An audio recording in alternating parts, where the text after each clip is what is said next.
Now, I don't know about you, but under pain of death, I think I could keep quiet about my beloved Gamecocks, or Harry Potter, or The Deadliest Catch. I think if someone was flogging me, I'd probably just not mention Spurrier for a week or two.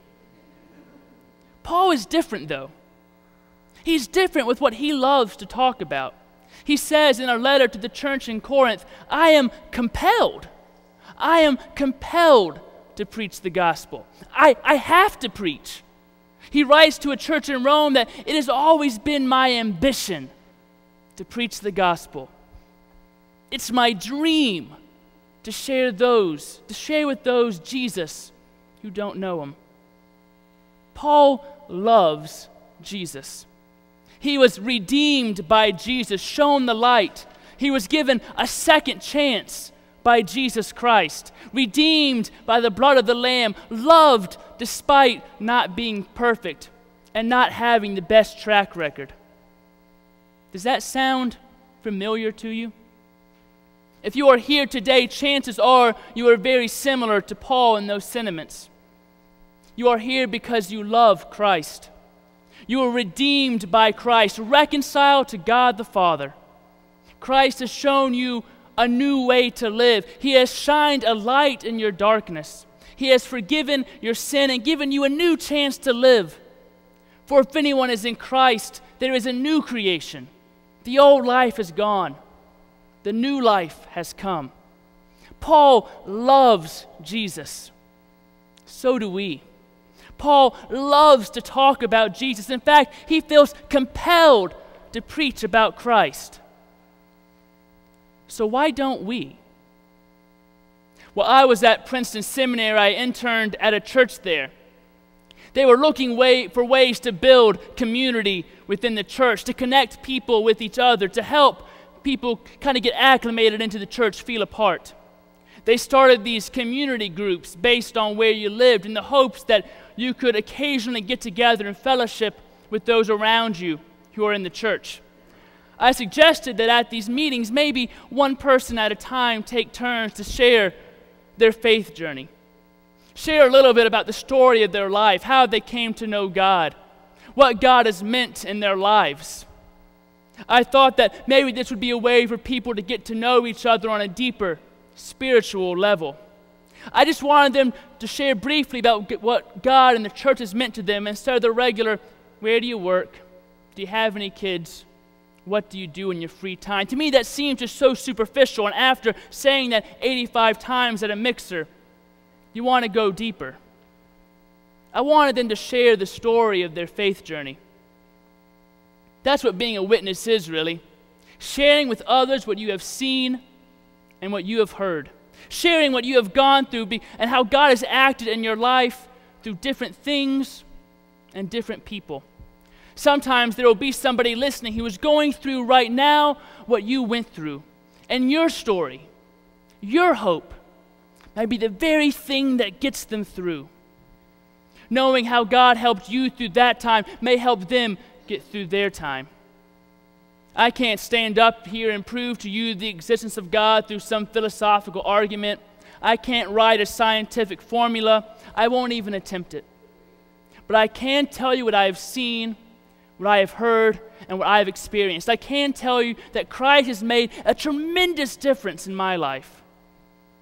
I love to do that. I love to share that. I suggested the idea to this church because I honestly love hearing people's stories. I learn a lot about them. I always learn more about the wonderful, amazing, and really surprising way God works in people's lives. But I could tell from the faces around the table, they weren't overwhelmingly thrilled with the idea. One elder made the comment that, well, for many people, faith is a very personal thing. They wouldn't feel too comfortable sharing that. I don't know about you, but I hear that a lot. My faith is kind of a personal thing. I don't really want to share that. I just wish someone would show me where in the Bible that it says faith is a private thing. Now, I know there are times when it can be private. Mark says Jesus went off to a lonely place to pray. We all need that sometimes, to get away from everyone and everything just to spend some one-on-one time with God. But our faith should never be kept hidden. Jesus said, no one lights a lamp and hides it under a basket or puts it under a bed. That'd be silly. He puts it on a stand so those who are around can see the light. So why don't we put our light on a stand? Why don't we stand out as Christians? I'm not saying wear a bunch of silly t-shirts and plaster your car with bumper stickers. Why don't we preach the gospel? I shared one of my favorite quotes at camp this week by St. Francis. Spread the gospel always, and use words when necessary. We are witnesses whether we like it or not. People know you come here on Sunday mornings. They might even see you on TV. They know. They watch how you live. They see you if you take what you have in here out of these doors. They listen to you speak. They see if you are a good steward of the earth. The biggest reason why people don't go to church, believe it or not, is the people in the church. That is a sad fact, but it's true.